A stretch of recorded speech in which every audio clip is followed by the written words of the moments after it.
Tawag ng tawag naman. Sino kaya ito?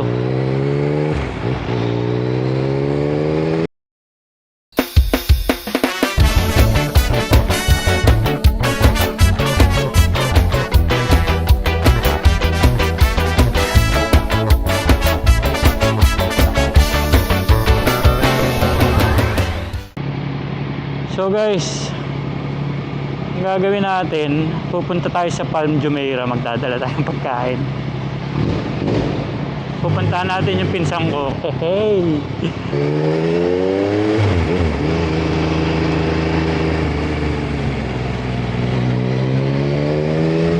Mamaya i-off ko lang yung i-off ko lang ng konti yung yung camera kasi alam ko lobat na ako eh. So hindi ko masyado baka mamaya maglobat, hindi natin makita yung view. Yung daan na yun pala, papunta siya sa Palm Jumeirah. Tapos yung dulo nun, meron dong Atlantis Hotel. Sana hindi mahulog yung mic ko. Wala rin akong pagkabitan ng mic ko, kinabit ko dito sa ilalim. May dala-dala akong mga ulam dito sa sa bag ko. Meron akong maliit na bag dito. Sana yung mga ulam natin sa likod ng bag natin wag matapon guys. Binalot ko lang sa cling wrap. Sa bagay, nung nasa barko nga kami, ang binabalot namin sa cling wrap, sinigang pa. May sabaw pa yun, di ba? Dadamihan lang natin yung balot niya. Ano tayo ngayon? Food delivery tayo ngayon guys. Andito na tayo, actually nandito na tayo sa Palm. Ito kasi isang island to. Tapos andito yung Palm Jumeirah. Ito yung pinakampuno. Sorry. Ito na yung pinakampuno niya. Tapos ito yung daanan papasok.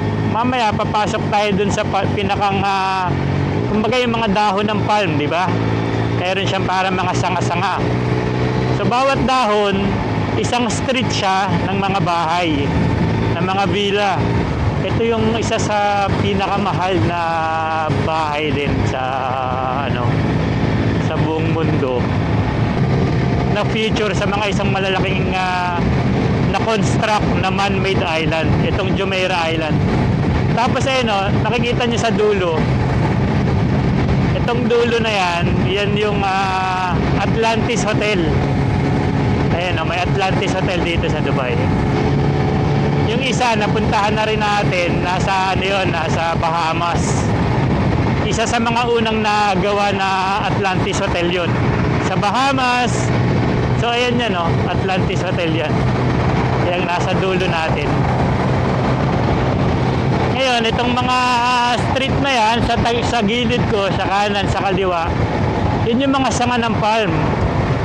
Mga street yan, papasok. Mga villa yan, mga village. Pero alam nyo ba kung magkano yung presyo ng bahay dito pag bumili ka? Ang average na presyo niya, mga 70 million dirham. So pag kinonvert mo siya sa tawag dito sa peso, magkano yun, di ba? 70 million. Umaabot na siya ng billion, 1 billion. So sa 70, siguro mga 1.1 billion peso. Tapos makikita nyo rin dito, sana makita natin yung mga kotse dito. Pag pumasok ka dito, grabe, sobrang daming kotse. Tapos ang mamahal. Pero ngayon kasi summer, ang ginagawa nila, tinatakpan nila yung mga kotse nila. Kasi sobrang init, sa araw, mainit talaga. Kausapin ko muna yung guard guys. Sabihin ano tayo dito guys. Sabihin, puta, sino to? Di ka taga rito Kausapin natin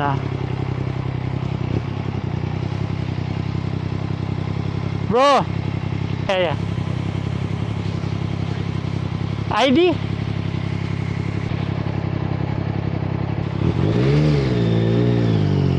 Grabe naman. So ito yun guys, Palm Jumeirah. Isang sanga lang to. Walang masyado mga sasakyan ngayon eh. Pero tingnan nyo yung mga bahay dito. Mga bahay dito sobrang laki guys. Ayan o. Grabe. Kaya mo, normal mga sasakyan dito. Mga Rolls Royce. Andyan lang sa garahe. Tapos ganyan kalaki yung mga bahay dito.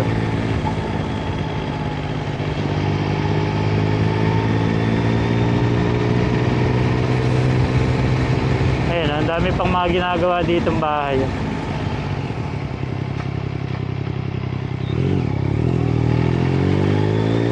Tapos yan, itong mga bahay na yan, ito yung maraming kotse din to. Kaso nakatakip yung mga kotse nila dito.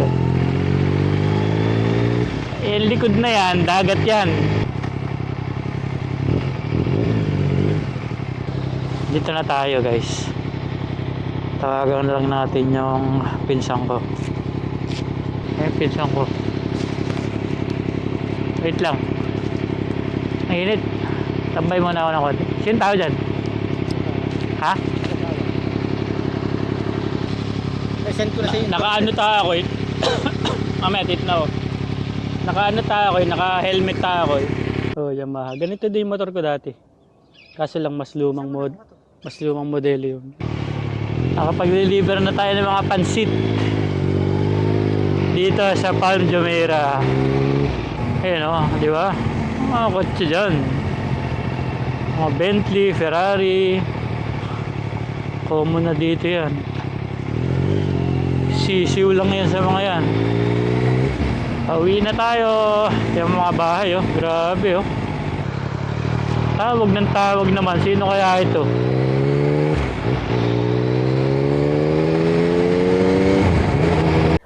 Kung ikaw ay nalulumbay at walang magawa sa buhay, hakan mo ang iyong nanay at iyak tanggal ang iyong lumbay. At kung ikaw ay nag-iisa at wala namang makasama, himasin mo ang iyong alaga, maging aso man yan o pusa.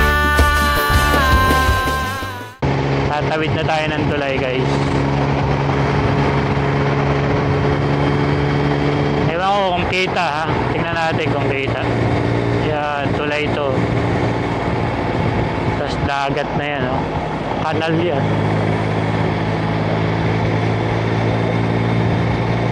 Yan. Ito na yung tulay ng ito yung access papunta ng Palm Jumeirah. Malaki bandaan, ito lang.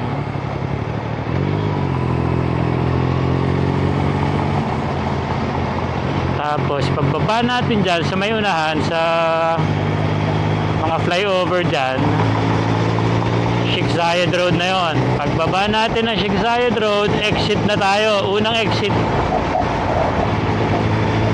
Baba na tayo doon. Uwian na tayo guys. Ako'y nagugutom na pati. O bakit lagi kang ganyan, nakasimangot na naman? Problema ay kalimutan. Kung gusto mo'y mag-awitan, kung gusto mo'y magkulitan, kahit hanggang magdamagan. Ayan, mag-exit na tayo. Lalabas na tayo ng Palm Jumeirah. Itong unahan na yan, flyover. Palabas na yan. Uy, 40 lang daw speed guys. Hindi tayo masyado makabilis dito kasi nga may speed limit tapos sobrang daming camera. Fine ka lang ng fine pagka nag-overspeed ka. Mamumulubi ka sa fine dito pagka overspeeding ka lagi. Pero may mga section naman na walang camera. Yun yung aalamin mo.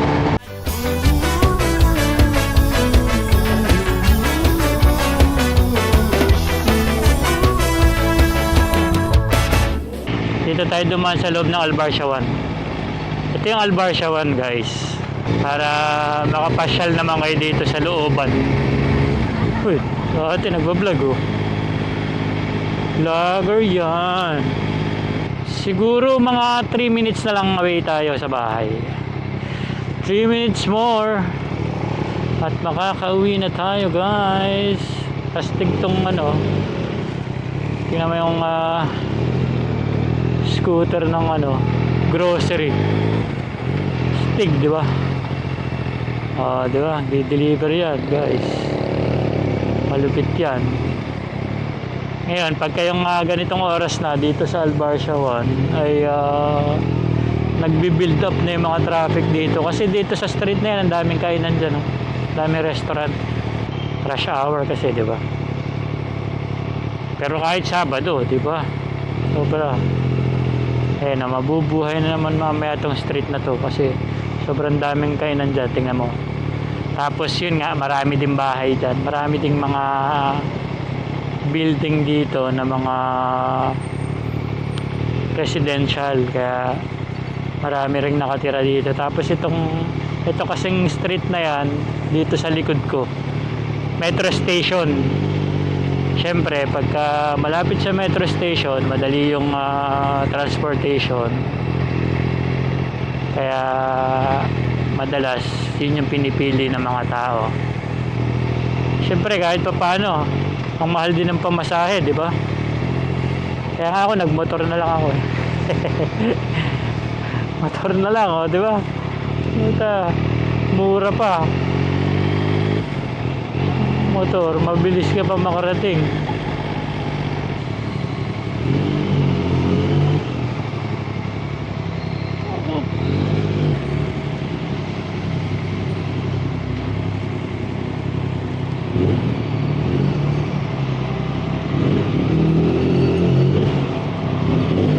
Ito yung parking natin. Parking.